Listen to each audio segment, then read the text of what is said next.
actually, my question's for John. Me and my friend love to listen to you when you're on Elaine Page, and obviously you're into musicals. We just wondered whether you'd want to do a musical episode of Torchwood, and if so, can I be in it? I can answer this question for Russell. No. The stories, whatever the future may hold, the characters, it doesn't lend itself for that. It really, I don't think so. As much as my musical side would love to have a musical drama that I do one day, you know, I get to do that in film, I get to do that on stage, and if I'm right in saying it probably will not happen. Well, do you know what I think? I think when Buffy the Vampire Slayer did that, you could not do better.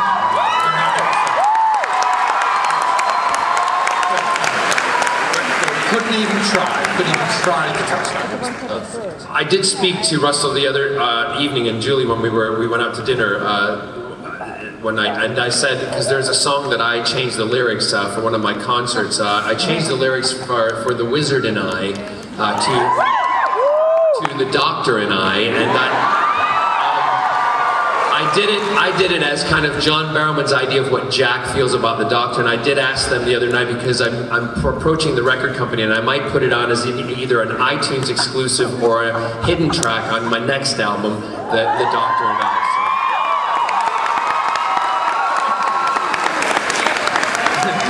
So. No, because you'll all YouTube it and I'll get in trouble by Stephen Schwartz, and I don't want that to happen. Hi, I'm Em. John, you and Gareth were brilliant in the scene that we all blame Russell for. I'd just like to know, John, how was it for you and for Jack to hold Ianto in your arms and watch him die? And if you could bring Ianto back, what would you want him and Jack to do? Reminder, there are people in this room under 18. Don't you worry, I've read that sign. Sign, and I know how to get my point across without them understanding.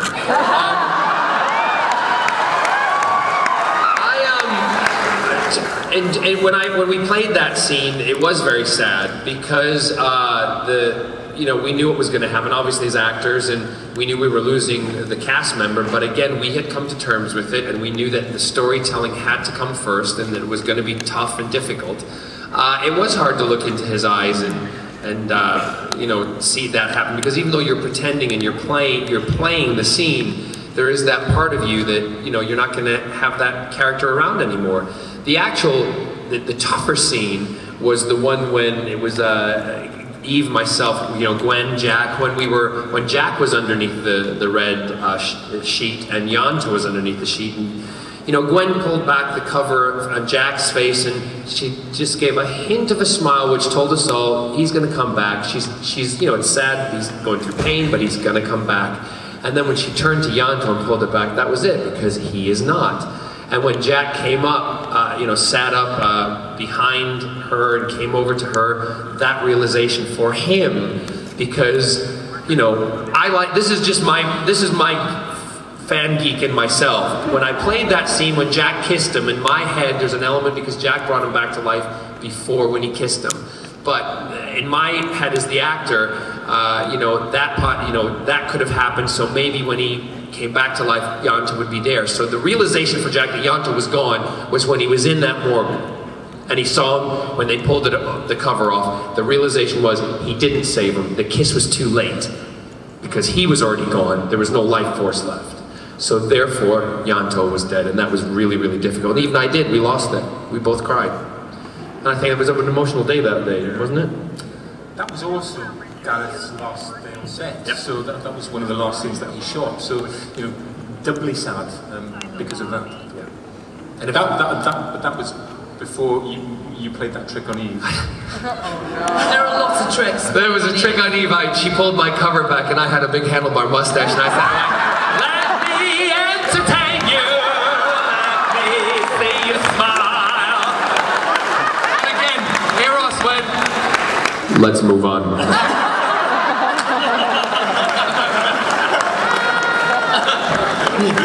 But yeah, no, just for those fans out there, recognize the number that Jack is under. I requested that Jack was put into number 13.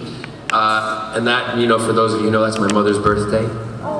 Friday the 13th, which is kind of creepy, but Jack was under the 13. That is creepy. It is creepy. Anyway, sorry. We have time for about 1 or 2 more questions.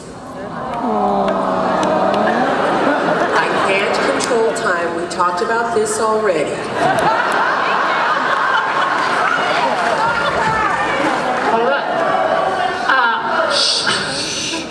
Go ahead. I think one of the more interesting characters in Children of Earth was John Robichaux. So I just want to find out what thoughts goes into the creation of such a character. Well, really the ultimate middleman. What I loved about him was in a story full of immortal time travelers and prime ministers under 4, 5, 6 and the American army. He's the most ordinary man. He's just a middleman in a suit who has never had a crisis at work, really. He's been in that suit for 40 years and suddenly everything starts revolving around him. And it just gets worse and worse and worse in the way he, not a villain, that's the point to me. In the first episode, he sentences Torchwood to death. And he just thought, I don't want him to be a villain, I want him to be a really interesting man who has got no choice but to be in this position. And actually, he's got much bigger problems than issuing a death sentence on Torchwood. So you plan all that, you plot all that, and we all talk about that. It's all rubbish until someone like Peter Capaldi walks through the door, and it's just amazing. Bless him. Brilliant man, brilliant actor. Richard only waited a couple hours but he was destroyed anyway. It didn't make sense. Like those family annihilators never make sense. They just have lost it so deeply. But because we actually doubted casting Peter because he'd been in Doctor Who, and I don't mind cross casting, but he sort of, in my mind, he escaped the destruction of Pompeii, so time took 2,000 years to catch up with him and end the family line. I really believe that. I do.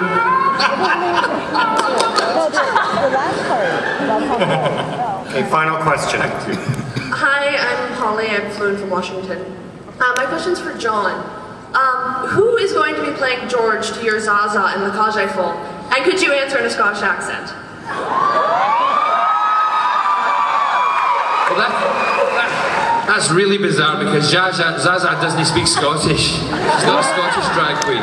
I think a guy named Simon Burke will be playing my George. We looked at Rupert Graves and quite a few other, bigger names, but no offense, but they couldn't sing. No, seriously, I'm telling the truth. Don't go home. They couldn't sing. So we've gone with a guy who's well known in the West End musical theatre realm, and he will be very good. I've known him for many, many years. But I've gone back to America, so you went to Scottish. So that's who's going to be playing it, and I'm really looking forward to it. And if you want to fly over to the UK to see it, September 14th till about the end of November, and you better hurry because it's selling out very fast, very quickly. And if I might say so myself, I look pretty damn good in a dress.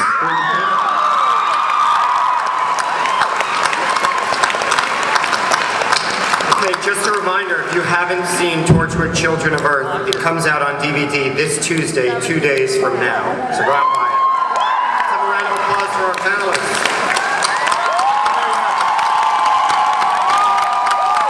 Thank you for coming out and filling this room.